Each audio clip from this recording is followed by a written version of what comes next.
So It's a let's party. start. Okay. Well, thank you, everyone. Welcome to our author talk at the Whittier Public Library. My name is Yvonne Ariola, and I'm one of the library services managers.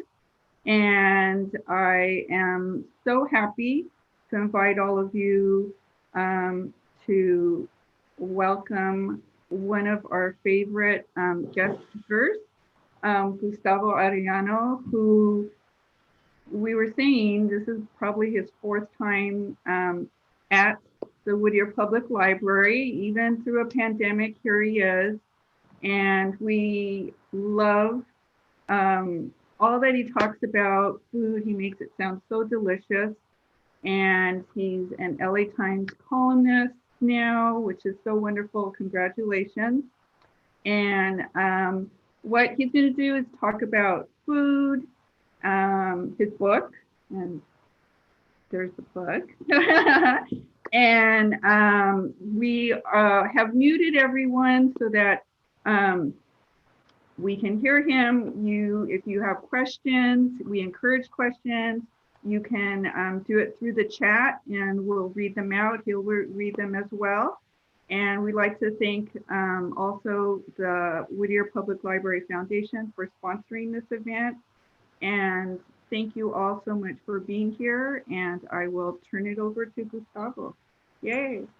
Thank you. Thank you all. I'm actually not going to talk. We're going to do performance art. I'm just going to have this tortilla in front of my face for 50 minutes. If all of you entrance you, hypnotize you into going out and eating either quesadillas or enchiladas or whatever tonight, or just antagonize you by me eating this tortilla throughout this entire speech. I wish, right? I'm not going to be that cruel, but thank you, folks. Thank you so much for caring about libraries. Thank you so much for caring about literacy, even during the pandemic of a generation or two or three. It is so wonderful to me that people still care about word, that people still care about authors, that people that involves a library. So my name is Gustavo Arellano, and yeah, I think in the past I've said that the Whittier Library is my library home away from home, which I've spoken at any other library as many times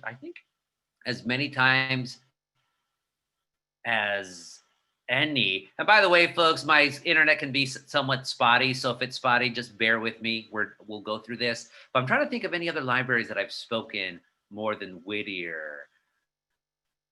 Maybe no. I've spoken 3 times. My hometown library twice. But Whittier is great because I always have an eclectic program, and it's Whittier where everyone's prettier, right? But my name is Gustavo Arellano. I am a columnist now. I've been saying reporter for 20 years, but I'm a columnist now for the Los Angeles Times, California section.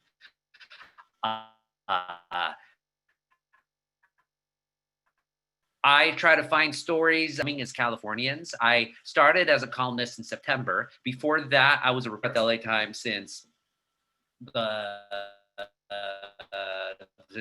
late December 2018. Before that, for all of 2018, I was an opinion columnist for the opinion section, or I was involved me doing as much reporting as I do now. And of course, before I was with the Times, I was at the OC Weekly. And the OC Weekly, I was there for 17 years, an alt weekly, really the only job I ever had as an adult until I joined the LA Times. So in terms of what I like to do or what I like to cover everything, but of course, I love food. So I'm the author of 3 books, actually. One of them, Ask a Mexican, you might have heard of in the past. I've talked about Ask a Mexican at the Whittier Library, of course. That was a bestseller. Second one, Orange County, A Personal History. History of Orange County, I wrote that in 2008. Giant flop, but it's okay because now that book is being taught in college courses all across Orange County, even LA County, and high schools. So I'm, ¿cómo se dice? I'm brainwashing, a good generation of people into viewing Orange County the way I view it, or I lived it, which is a place that has a lot of problems, and it's so easy to hate, but there's also a lot of beauty, and it's so easy to love. But what we're going to be talking about today, the subject at hand, as it were, is this book right here, Taco USA, How Mexican Food Conquered America. And I'm just reading it. I know the title of my own book, of course, but just like to read that as well. But Taco USA, How Mexican Food Conquered America. I've spoken twice at the Whittier Library for this book, and I published this book in 2012, so it's kind of an old book at this point, but I wrote it knowing that it was going to be an eternal book. An eternal book in the sense that Mexican food will forever be popular in the United States. And not only that, that Mexican food will always be introduced as a lowercase new Mexican food. In other words, there's always going to be new dishes involving Mexican food. There's always going to be new things to try. So what I want to do in this lecture, I'm going to talk a little bit about the book, just really briefly, but then I just want to talk about food right now in Southern California, Mexican food. And by the way, I was a food critic for 15 years about anything. So if you have any food questions, period, I'll try to get to them, but let's try to stick to Mexican food. That's where I'm really one of the experts in Mexican food. I'm definitely the expert on Mexican food in the United States, on Mexican food in Southern California. There's a couple of others, and we're going to give them shout outs as well. So I'm just going to do a couple plugs as we go. I need to get fueled. So I'm going to start with this tortilla that I talked about. This tortilla comes from Home State. Home State is this awesome Tex-Mex style restaurant, little chain. They're in East Hollywood, Playa de Mar or Playa del Rey, that rich place next to Loyola Marymount. And in Highland Park, so it's a woman, a Tejana, who came to California in the early 2000s and said, hey, where's my Tex-Mex food? Where's my migas? Where's my breakfast tacos? Where's my flour tortillas? And so she set off to make flour tortillas. And these tortillas won first place I run a tortilla tournament for KCRW, which we're going to show in a little bit, but they won first place. They won the golden tortilla. So they are the best tortilla right now in Southern California. It's super, super good. I wish I could have shown you right now me heating it on the comal, but it puffed up like this. It was absolutely amazing. And I'm going to spike it with this really good hot sauce. So Formosa hot sauce. Now, Formosa hot sauce actually comes from, not from Formosa, which is, of course, the name, the British name that they had for Taiwan, but it comes from San Jose. It's a Mexican-American family, and it's kind of like, it's almost like, ¿cómo se dice? Thousand Islands dressing. It has that same consistency, but it has a beautiful flavor, and this one's a jalapeno flavor. So the only place in Southern California, and I'm pouring it right now, my tortilla, the only place in Southern California that you could get Formosa hot sauce is at my wife's store, shameless self-promotion, at my wife's store, Alta Baja Market, which is in Santa Ana, which they sell Mexican wines, the whole corn tortillas, hot sauces, beers. It's like a Mexican deli, has salads and all that. So here it is. Hey, what's up, Doc? Kind of doing Bugs Bunny, but I'm going to eat a little bit.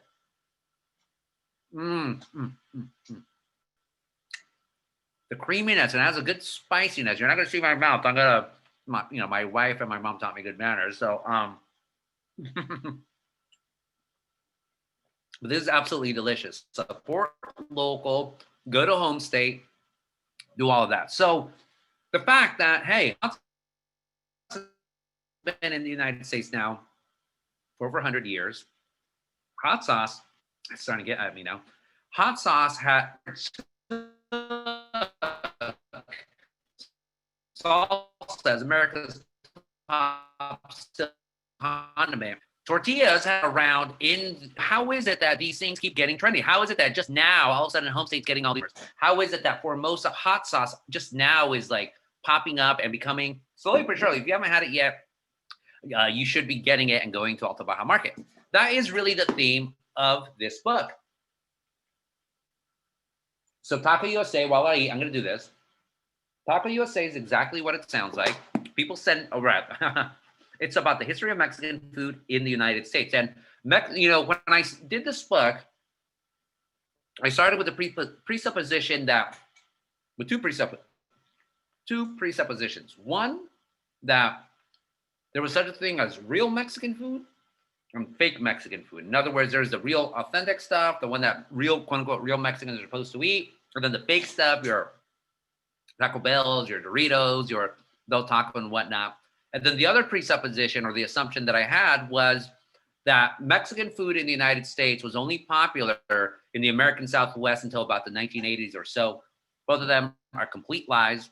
You know what they say about don't make assumptions, you know? I'm not going to say it right here, but the book shows how Mexican food spread across the United States. It shows all the trends, all the different, fads and like the stuff that Americans absorbed and loved. And so the course of Mexican food in this country goes something like this every decade or so.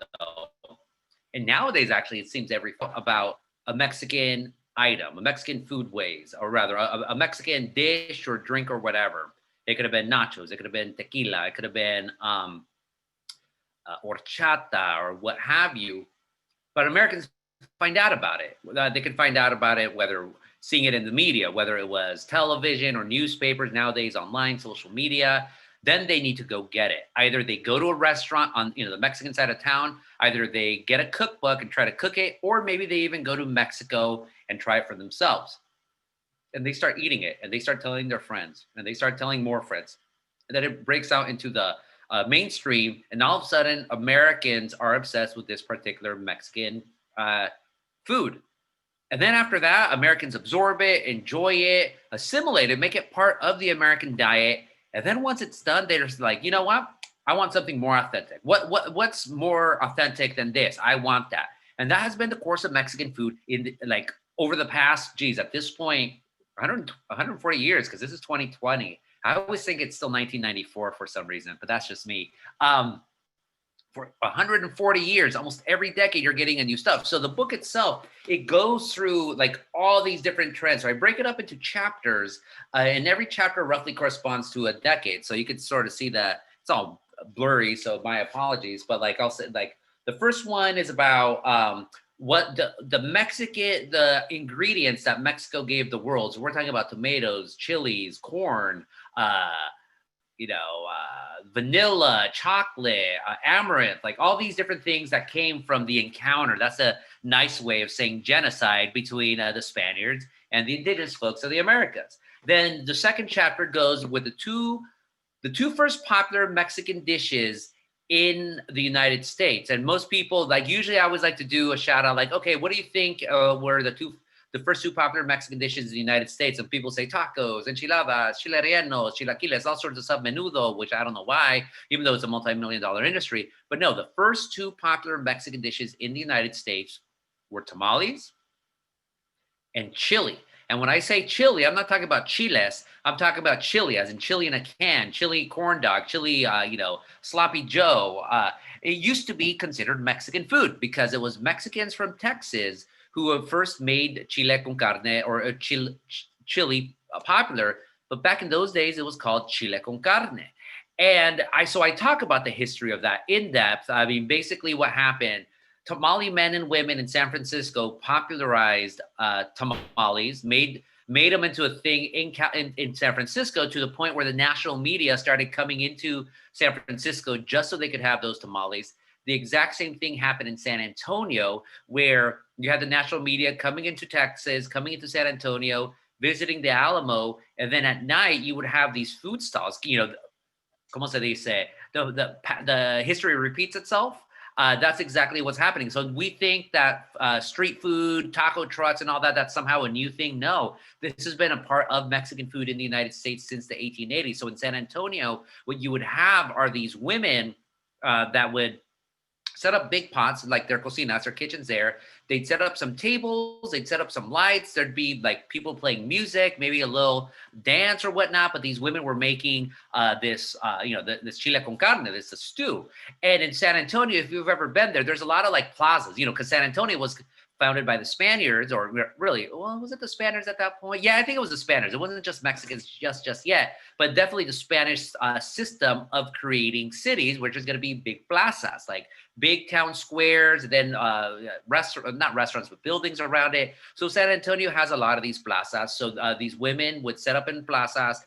They'd set up their food. The American and even British media, they would come in and just start covering them and mythologizing them, sexualizing them actually as chili queens. So 1890, 1891, 1892, I think it's actually 1893, national media is awash in all these dispatches from San Francisco and San Antonio, and people are like, wow, we need to have these tamales. We need to have this chili con carne, as they would pronounce it.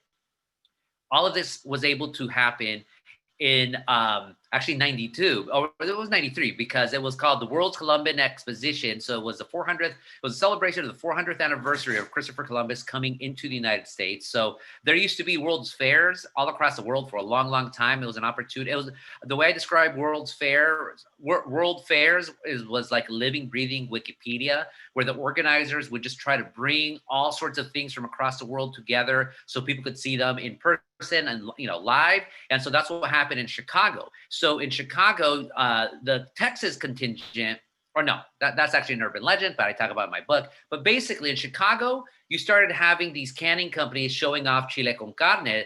Remember, canning was becoming a thing in the 1890s, like tin cans where you could preserve food. Chicago was the meat packing capital of the world at the time. All the stockyards were there that Upton Sinclair, of course, ended up exposing in the I was going to say The Wire, but I'm talking about the jungle. And so chili in a can would make perfect sense for these meatpacking concerns to start selling, because it was something new for the American palate. It kept a long time, and it was absolutely good. But people got tired of chili in a can really quickly, so you started seeing chili parlors popping up all across the United States after that World's Columbian Exposition. So chile con carne, of course, becomes so popular, so assimilated into the American diet that we dropped the con carne part, we turned the E into an I, and now we just call it plain chili. Tamales, on the other hand, that was an interesting phenomenon. So at the same time that chile con carne is starting to become a thing in Chicago, so the same thing is happening with tamales. The year before the World's Columbian Exposition, you had a man from San Francisco show up with a bunch of Mexicans, tamaleros, to sell tamales in Chicago in the middle of February. Have you ever been to Chicago in the middle of February? I haven't. I don't want to. I was in Chicago at the beginning of September one year, and you could feel the air, the breeze coming off of Lake Michigan, making 40 degrees feel like the freaking Antarctic. So after one night, these men, they do not sell any tamales at all. They're sick and tired already of Chicago in the winters. Not like San Francisco. And San Francisco's cold, but not Chicago cold. So their boss, George Putnam was his name, I believe. Robert Putnam. I should know my own book, right? I haven't lectured on it in a while, though. So you could tell, hey, give me, I'm a little bit flabby because of coronavirus, intellectually flabby. But anyways, Putnam, I remember his last name. Putnam goes to his tamaleros and say, look, I believe in this. We're here. In a year, you're going to have the entire world coming in to Chicago because of the World's Fair. We're going to be the people who are going to be dominate this market. So let's, instead of dressing like a Mexican, because in Chicago, people still don't know what a Mexican is just yet. Let's dress all in clean white, like butcher's white. So long sleeve coat, the pants, the black shoes, do a stovepipe hat, an apron. And instead of just standing around saying tamales, I'm going to give you guys a chant. I'm going to give you folks a chant. It's going to go, hot tamales, get them while you're hot tamales. The next night, they become a sensation.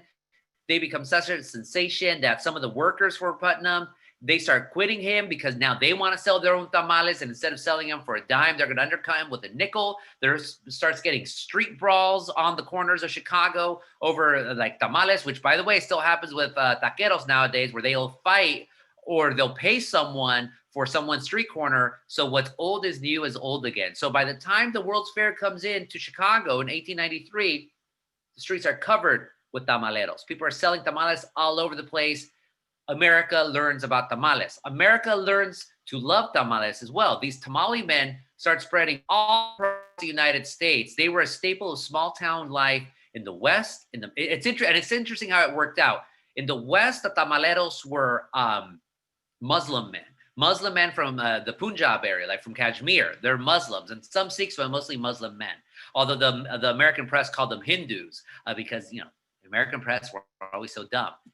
New York City, Irish, Irish men, they've never had tamales before, but they know they want to make money. In the South, African-American men, black men, they start becoming tamale vendors. And this phenomenon of the small town tamale man, it went into American life, right into the 60s, even early 70s, until actual Mexicans start becoming tamaleros and spreading across the United States. So next time you see a woman or a man selling tamales from a street corner or popping open their trunk and selling them from there, don't think they're like there's some new thing to look down upon. It's as quintessential American restaurant job as ever.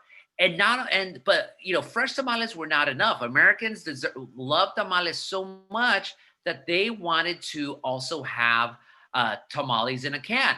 Now, at this point in the conversation, when I lecture, that's when I ask people, how many of you have had tamales in the can? And actually, if you've had tamales in the can, put it into the comments and then we'll talk about it in a little bit. But for like a child of immigrants like myself, a child of Mexican immigrants like myself, when I first heard about tamales in a can, I'm like, why? Who? No way, that's impossible. But yes, tamales in a can were invented by the Chicago World's Fair. It was a multi-million-dollar industry for decades. You can still find tamales in a can if you go to like 99-cent store or probably what would be Stater Brothers. Hormel still makes some. What's the other brand? A couple of them. They're okay. They taste like tamale pie. And now most of you, Los Mexicanos here, they're going to say, there's Dennis Willen, CVS Hormel. He knows what's up. Dennis Willen, good friend of mine. Go to pocho.com, register for that, please. But like chili in a can, or rather tamales in a can, they're not bad. They're not, they don't replicate the taste of a freshly made tamal, but that's how much Americans wanted tamales. They needed them. They would eat them fresh or they would eat them canned. But anyways, my book just goes through all sorts of these other items. Like I know it by heart kind of, but at this point, but tacos, how did tacos become popular? Enchiladas, how did they become, or sit down Mexican restaurants, the combo plate style. Southwestern cuisine, how did, New Mexico food from the 1980s, it had a thing for a while. But now, here in Southern California, we still enjoy it with the hatch chili roast that we always have, burrito. The burrito took a long time to get popular. Really did not become popular in the United States until the 1990s with the advent of Chipotle. And Chipotle, of course, has its issues. We could talk about Chipotle in a little bit. But tamales, burritos have been in the United States since the 1950s. But again, didn't become popular and become like burrito gods or like, I could make another joke, but I'm not going to. But they didn't become a thing and it was really college students that ended up popularizing burritos in the mainstream. Here in Southern California, of course, we love burritos. Allen B's in Boyle Heights, a perfect bean and cheese burrito. Baker's in the Inland Empire, one of the most underrated fast food chains in the United States. One kitchen's Mexican, one kitchen's American, so you can get not only your cheeseburger, but a BRC,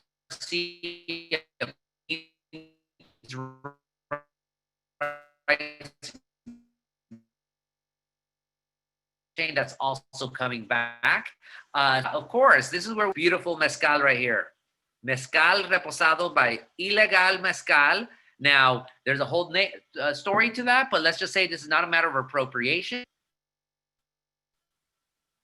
This is a lecture. I will drink a shot in all of your honors. I wish, well, I don't know if we could have drank it inside of a library, but if we were outside, if we had like a Booktoberfest, let's call it Mezcal Monday Madness or whatever, I would pour all of you a shot after you showed me your ID that shows that you're of age to drink mezcal. Otherwise, just drink it virtually, right? But anyways, this book, the Whittier Library, I know has more than a couple of copies because they're always getting checked out.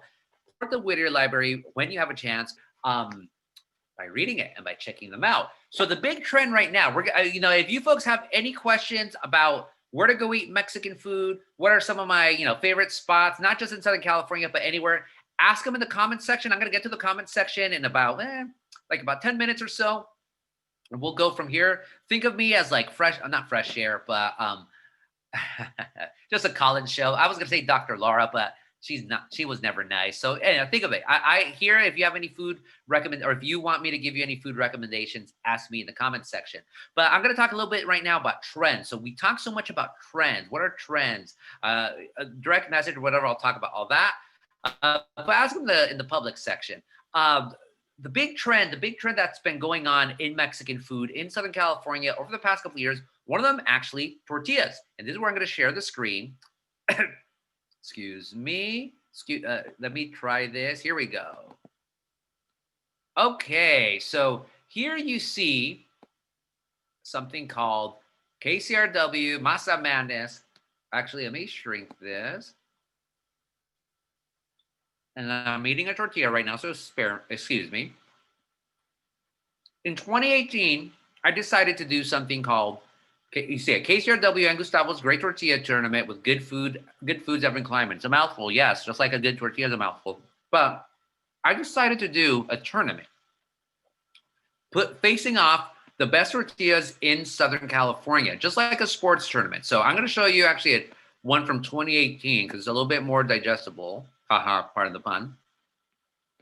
But here you go. So you see here, we match up 64 tortillas, 32 corn, 32 corn right here, 32 flour right here, and then you break them up into 4 brackets, and then you seed them. So number 1 would be like what we thought was the best corn tortilla in that particular bracket. Then we would face it off against number 16, the worst one.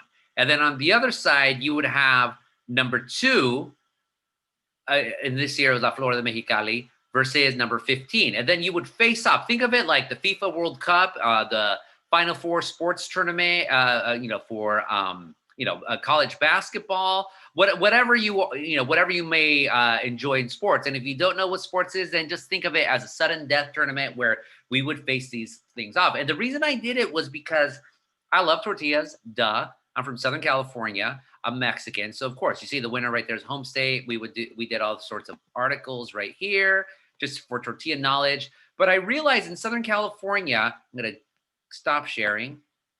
In Southern California, we have so many great tortillerias, so many restaurants that make their own tortillas hechas a mano, tortillas made by hand. And yet not enough people know about this. We'll go and buy, and even Mexicans will go to our local supermarket and buy terrible, horrible tortillas. If you only take away one thing from today, folks, it's this: never again buy Guerrero brand tortillas, Mission brand tortillas, or Calidad brand tortillas. Not only are they terrible tasting, they're all a part of a big company called Gruma, which Taste Magazine, not me, Taste Magazine deemed the tortilla cartel because they are destroying tortilla culture across the world. I talk about it in my book just to give it a plug, but just please believe me, do not eat Guerrero tortillas, do not eat Mission tortillas, do not eat Calidad tortillas. Instead, support the local tortillerias in your city, in your neighborhood. Out there in Whittier, I'm trying to think of any tortillerias, but you're close to Pico Rivera. You have La Mano Tortilleria in Pico Rivera. You have, of course, Northgates and Vallartas and all that.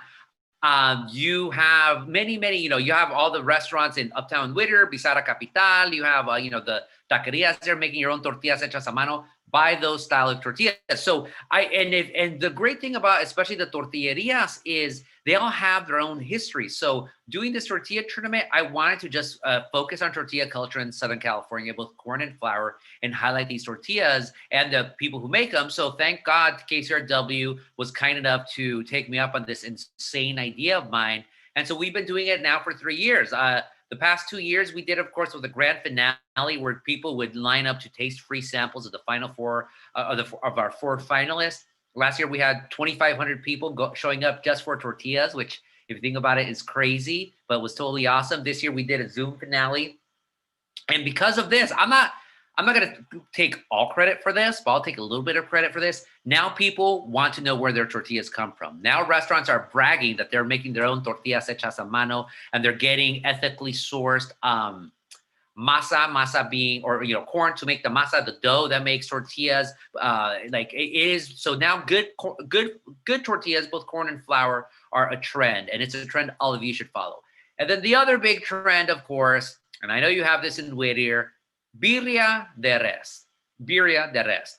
Birria is a goat stew, very popular in like Jalisco, Zacatecas, central Mexico. Birria, that you call it birria de chivo. You can tell I couldn't pronounce my r when I was younger, right? Talk about it in my other book, Orange County Personal History. Birria de res is going to be goat stew, but prepared with beef instead of goat. It's just a regional thing. So that is a bigger, that birria de res you mostly only see in historically in Zacatecas and in Jalisco. Now, my family's from Zacatecas, Zacatecas being a state in central Mexico.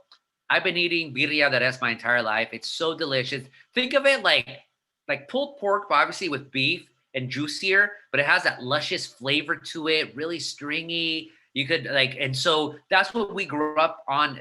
That's what we grew up on. But we would have birria de res in my family only at parties. That's not something that you would make just like for dinner. You would only have at parties, bodas, weddings, quinceañeras, baptisms, birthday parties. Super, super delicious. So, but you would never see it at restaurants in Southern California. You just never would. I wrote a whole story about that for the Los Angeles Times. And then 5 years ago, a restaurant opened up in South El Monte, so close to you folks, kind of, called Burritos La Palma. And Burritos La Palma, those folks are from the same region of Zacatecas, where my family's from, Jerez. And all of a sudden, they started selling these birria de res burritos. And at the same time, in Tijuana, birria de res starts becoming a thing. You start getting these taqueros making birria de res. Now, birria de res had been a thing in Tijuana for a while, but birria de res starts becoming popular. So all of a sudden, 5 years ago, because of those twin phenomenons, you start seeing birria de res all across Southern California. These taco trucks, who before were just selling, carne asada and pollo and maybe carnitas or whatnot, all of a sudden they're proudly advertising that they're making birria de res. Birria de res, you start seeing restaurants like Tacos Teddy's Red Tacos or Tacos Revolucion 1986, birria de res. All these places all of a sudden start selling birria de res. And me, people start telling me like, oh, have you ever heard of birria de res? Birria de res. I'm like, huh? What? We're like, it's been around. How is this a thing? Then I start researching. I'm like, oh my God, really? Now all of you folks, all of a sudden it's all like a trend or whatnot. Where the hell have you folks been? So I actually I reviewed a place called Zacatecas Restaurant in Hawthorne, which is popular. Well, I don't know now because of coronavirus, but it was super popular. But no one would ever get the birria de res because it was off menu and you had to basically be in the know to get it. But it was just like, my tia Chayo or mi tia Paulita would make. But in my essay for the LA Times or my food review for the LA Times, I said, as Zacatecanos, when it comes to the rest of you, all of a sudden, we're being all into birria de res. We're just like Jam Brady going, Marsha, Marsha, Marsha. Like, birria de res, birria de res, birria de res. Like all of a sudden now, you folks are getting into it. It's delicious. You'll find it in Uptown Whittier. You'll find it, all your great taquerias there. It's a thing, but hey, that's the latest trend. What's the next trend? I still think the next trend, I've been saying this ever since I did Taco USA, but I say the next trend is still going to be tortas, Mexican sandwiches, because Americans love Mexican food. Americans love sandwiches. So why don't you folks like more Mexican sandwiches? I still say someone could become a millionaire streamlining tortas. It hasn't happened yet. Maybe I should take my own advice and do it, right? So, okay, one final thing. I'm going to get to your questions, folks. I am going to share now my Instagram. I'm just going to talk about some food that I've had recently. Just give some shout outs to folks, and then I'll get to questions. So, share screen and you. Here we go. Now, Instagram. Oh, that's me. That's what I do here. But here we go. That's actually trend. Okay, this is a very delicious dish right here. So, come on, here we go. So this is called a panucho. And a panucho is from the Yucatan. There's a restaurant in Tustin in Orange County called Chac, Chaak. And so Yucateco cuisine, their most famous dish is something called cochinita pibil, which is all underneath there. So it's going to be pulled pork, kind of like pulled pork, but they marinate it in a sour orange. Or in English, they call it Seville orange.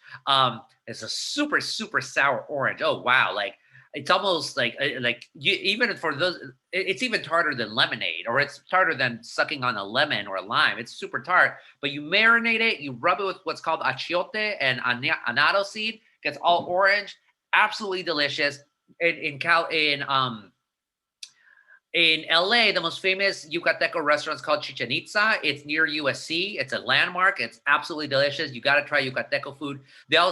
Yucatan is also interesting because it's one of the few places in Mexico where you regularly eat turkey in they make a soup called sopa de lima, lime soup, and the meat is pavo, which is chicken or guajolote or whatnot. So there's that. That's me with my dog Cosmo right there, our dog Cosmo.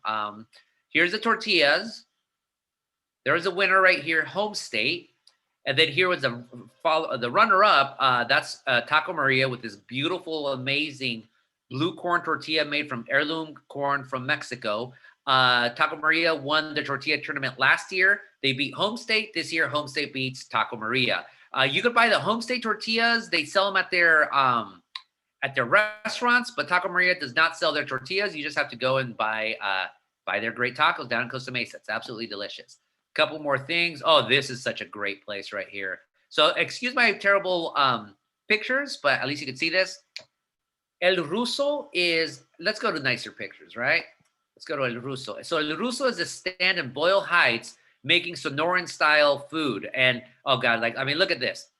Pollo adobado. So it's going to be chicken rubbed with adobo, which is going to be like a spicier rub. It's absolutely delicious. They make their own flour tortillas. There's a burrito right there. I never really liked these cuts right here. Like, okay, yeah, we get it. But it is an absolutely amazing flour tortillas. That's chorizo right there with some carne asada. Oh man, it is my favorite taco spot right now in Southern California. So, we could get to that. Let me get back to my, my pictures. This is an old school. All of you folks have probably been here. El Cholo Cafe, the third oldest Mexican restaurant in the United States. As I try to describe to people, everyone in Southern California has been to El Cholo, but the last time you went there was for your aunt's retirement party. And the funny thing, when I say it, everyone laughs because they're like, you know what? That's true. But El Cholo, their flour tortilla is absolutely amazing. They make it with milk. That's their secret ingredient. And it's a recipe that has not changed in 100 years. This is history right there. And it's a damn good tortilla. You got to get it fresh, though. That's me holding some random thing. That's me with a baby. Here's another tortilla. But, here's this last one. And then we'll get to your question. So here's a bunch of pictures of Diana's Mexican food. Sorry, I'm getting to my last little bite of my tortilla, but Diana's Mexican food, of course, they're in Baldwin Park and Gardena, Huntington Park, I believe. It's a restaurant chain, but they're probably more famous for this logo.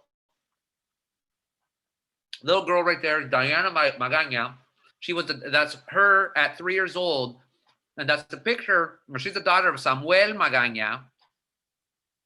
Him and his wife started Diana's Mexican food. Is like a tortilla empire. They are the most popular tortilla brand in, of all places, Japan. They are a very popular tortilla brand across Southern California, and it's legit good tortillas. Like, you cannot go wrong with buying Diana's and here's another quick, and let me get back to my screen just so you can see my mug. Little trick when it comes to tortillas.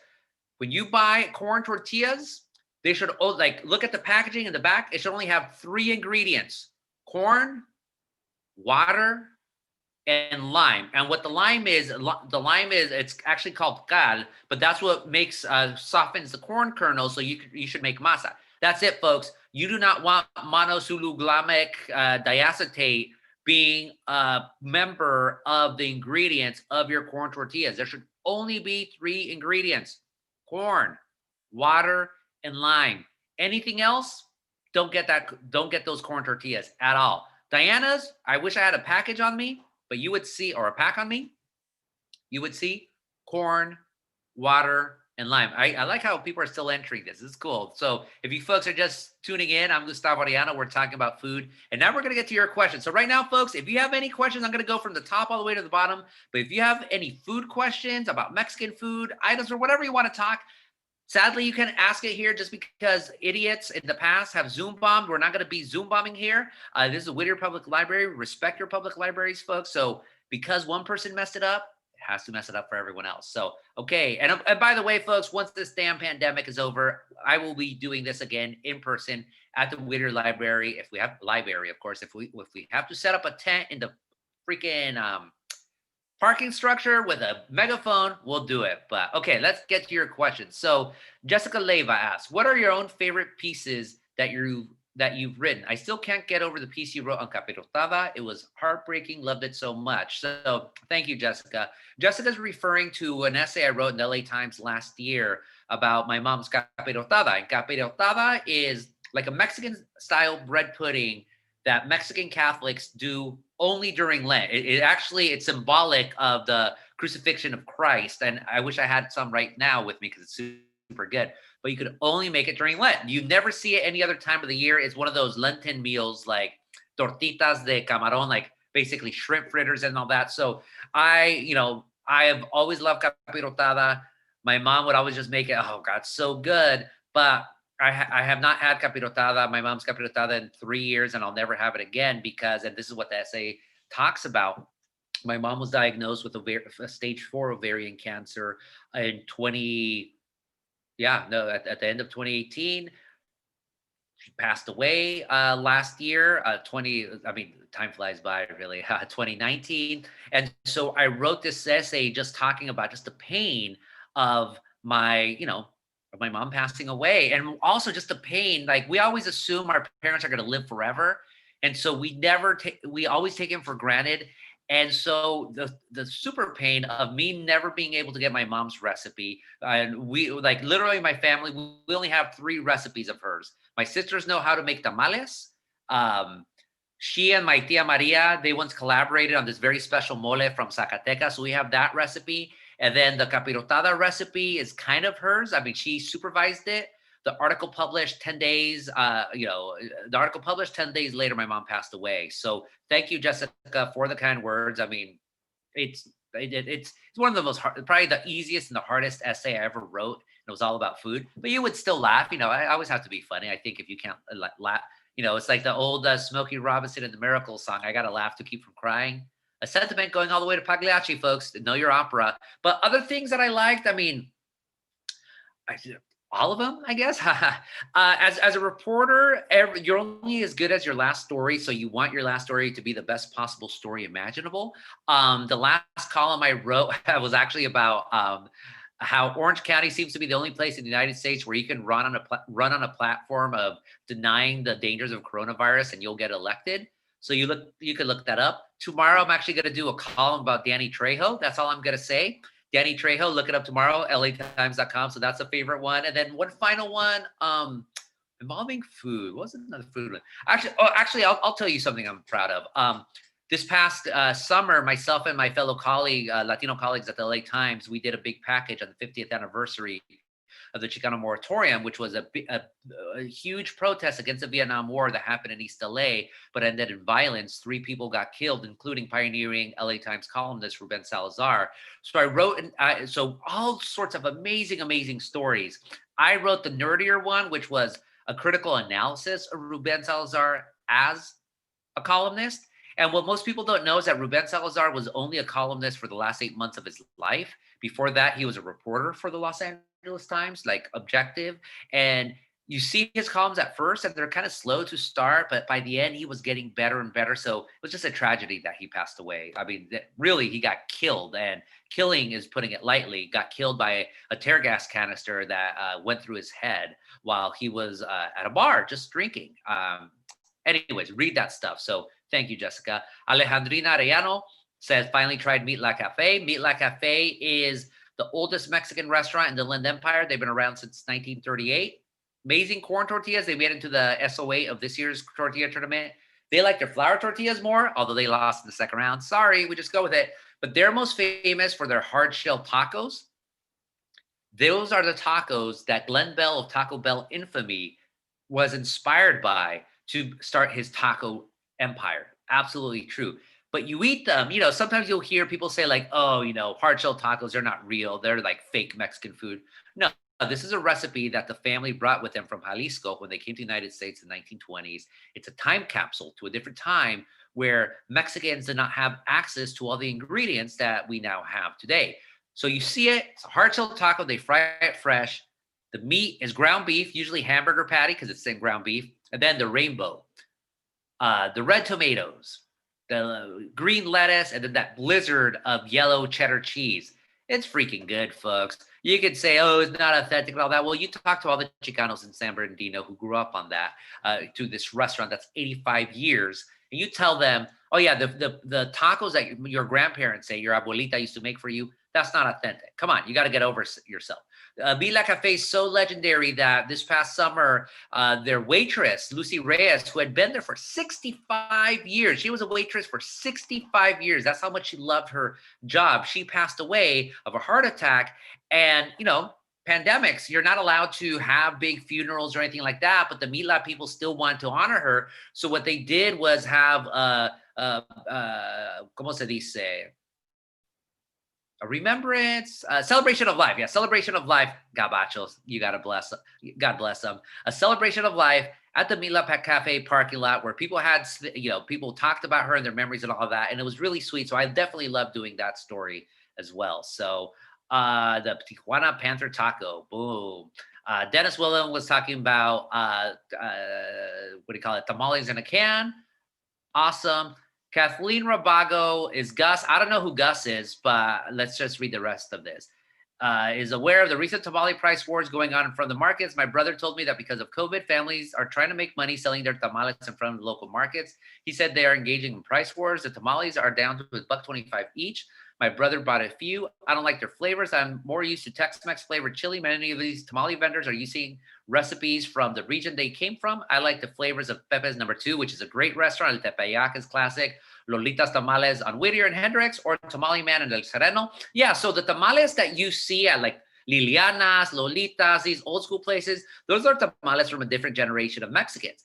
The regional tamales, I would wonder to see what tamales you're talking about, because you really, especially as vendors, you don't see as many regional tamales as you would think so. Like, really, when it comes to tamales that you could buy, widely, you have de puerco, de pollo, chile con raja, so or queso con raja, so cheese with jalapeno strips.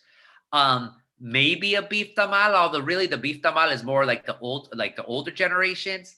And then, because of our Central American cousins, you have tamales wrapped in banana leaves, so those tend to be a little bit softer. But those are also usually pork or chicken or whatever. Those are not regional tamales. The tamales are basically de facto in most of Mexico. The regional, you can get regional tamales, but I doubt you're gonna, they're harder to find than you'd think. So regional tamales, you have uchepos from Michoacan and also corundas.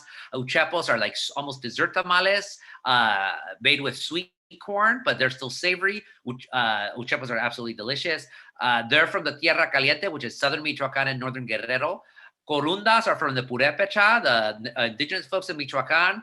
Corundas are going to be masa triangles. And on top of that, it's like an inside-out tamal.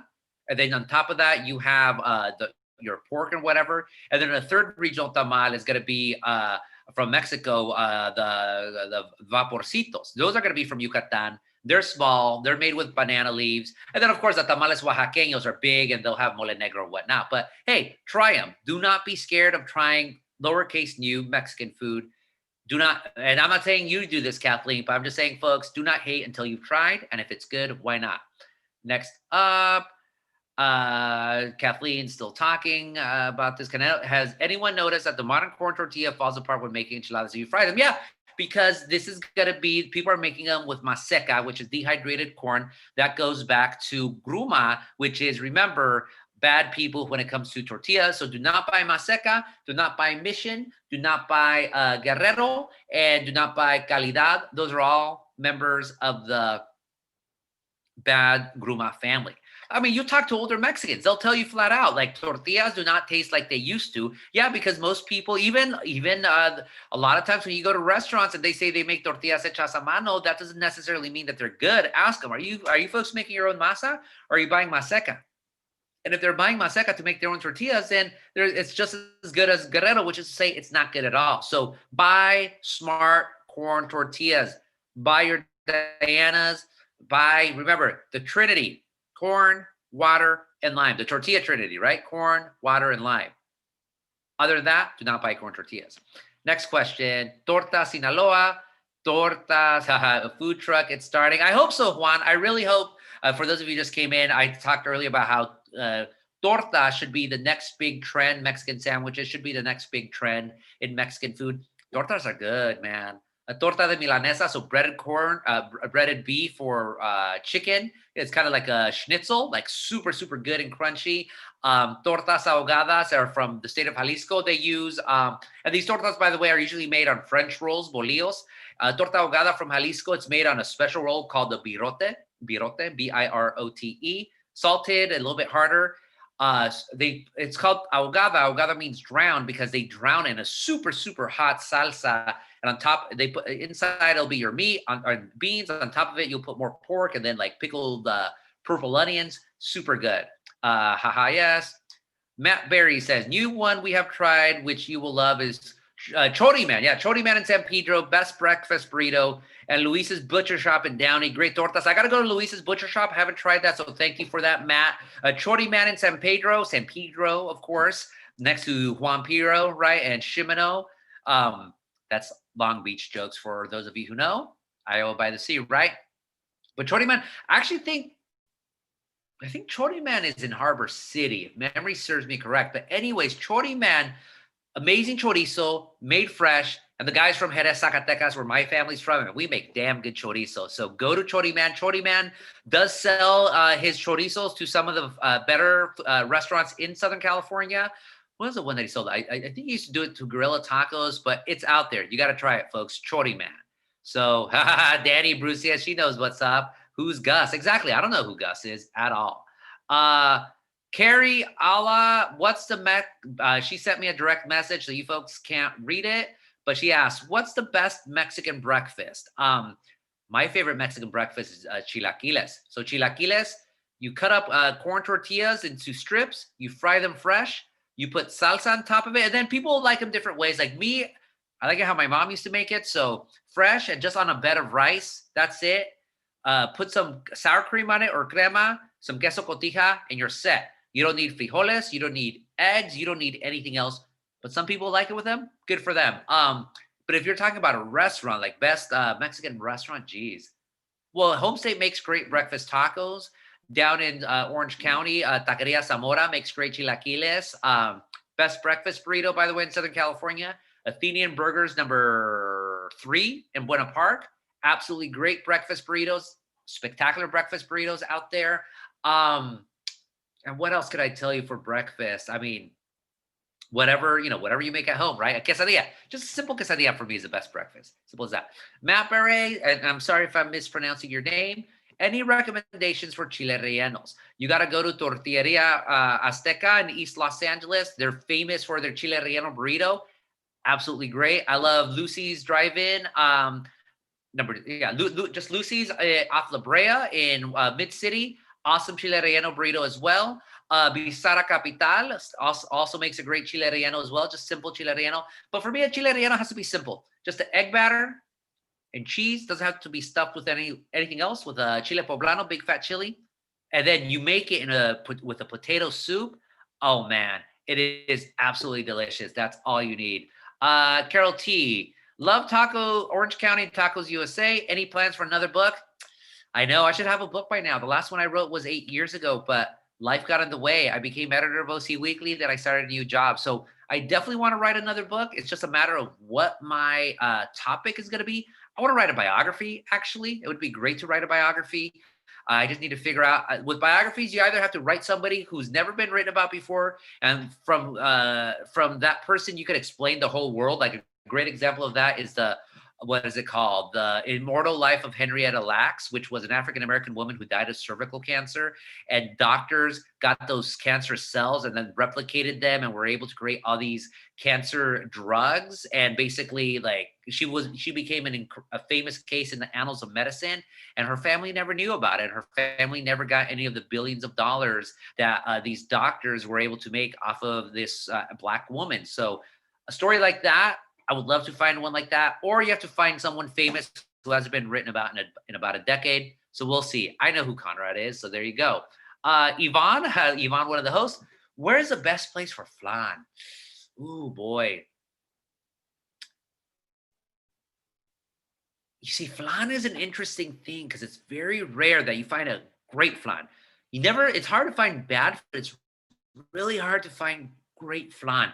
I would go to La Monarca Bakery. La Monarca Bakery, it's in Boyle Heights. It's a chain now. I wouldn't be surprised if they're in Whittier, actually. But they're all around. But La Monarca Bakery, they make really good flan. Choco flan, I'm not a fan of choco flan, but go with La Monarca Bakery. It's around. And then Northgate Gonzalez Supermarkets, they make good flan as well. But a great flan, oh man, just like restaurants, like Gabby's Mexican Kitchen in Orange makes a great flan, but seasonal, so you'd have to just find it.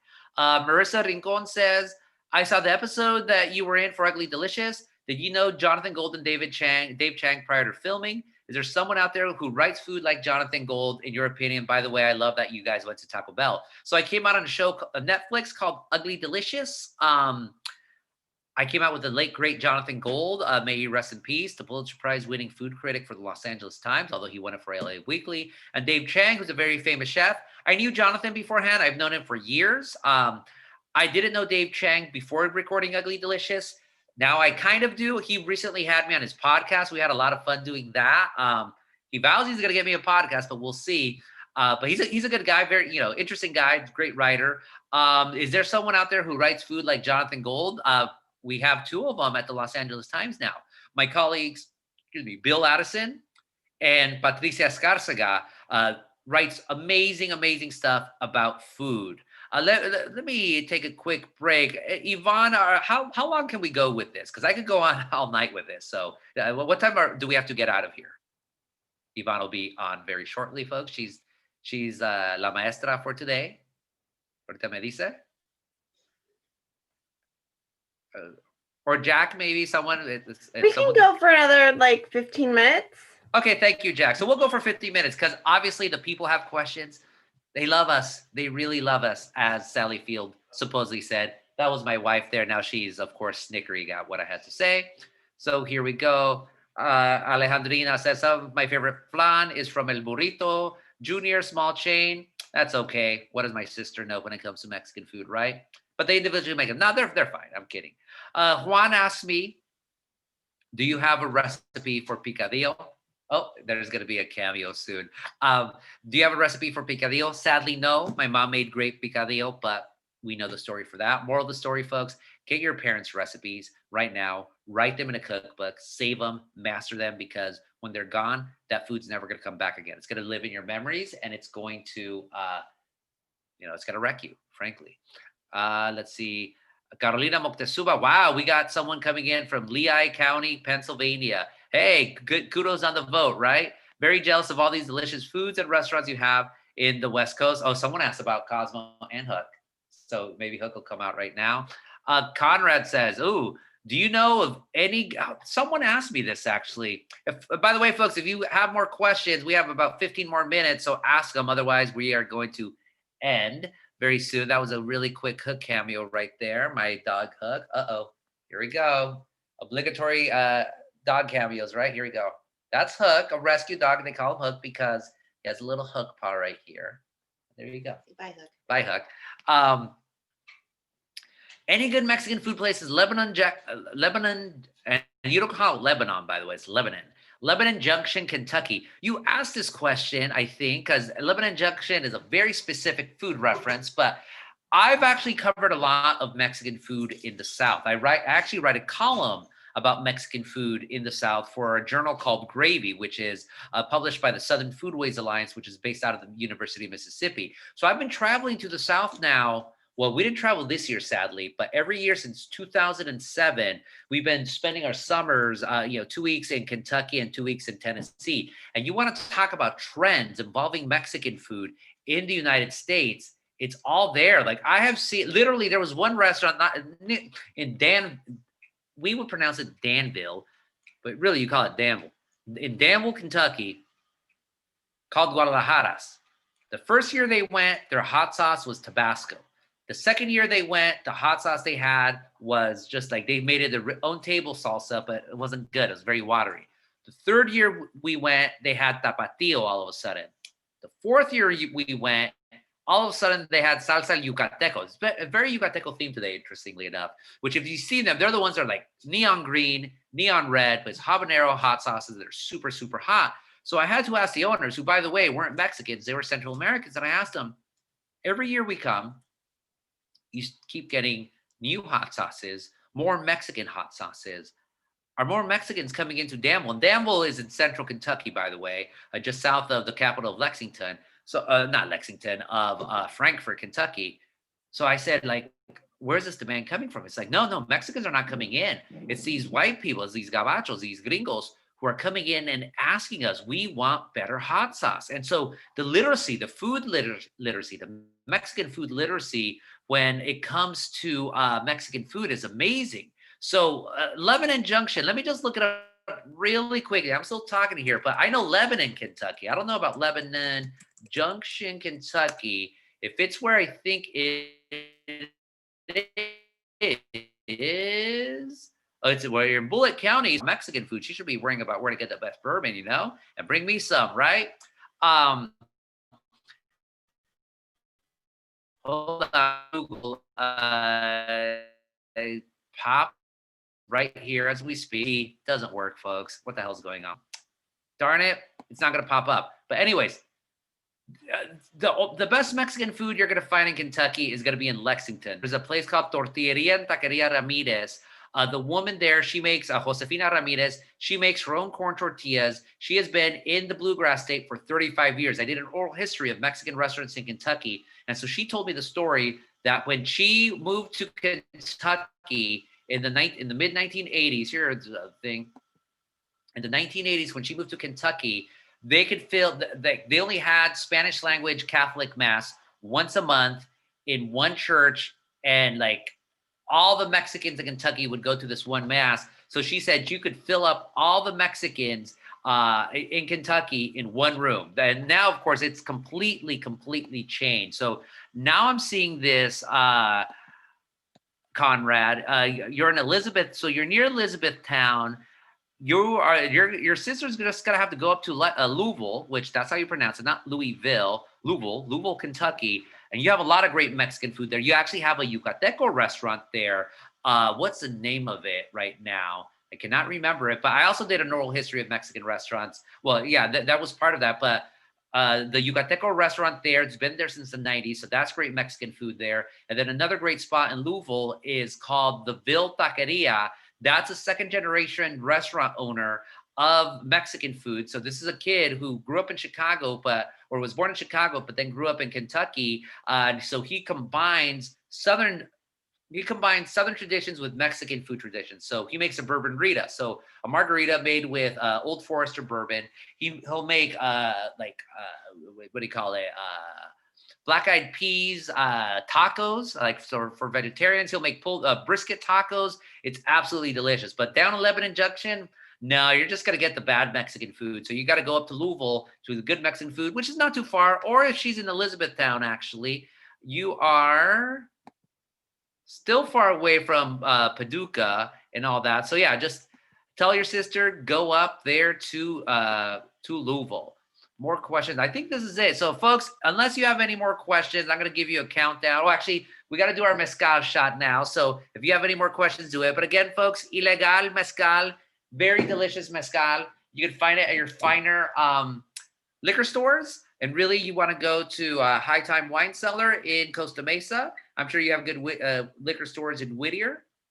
But mezcal, you want to talk about another trend when it comes to Mexican food. So mezcal, if you're talking to even an older generation of Mexicans, they would say mezcal is terrible. It's rock gut, because it was. And mezcal was most famous for having a worm at the bottle, at the bottom of the bottle, the agave worm that goes with the agave that makes with mezcal. And just in case you don't know what mezcal is to tequila what bourbon,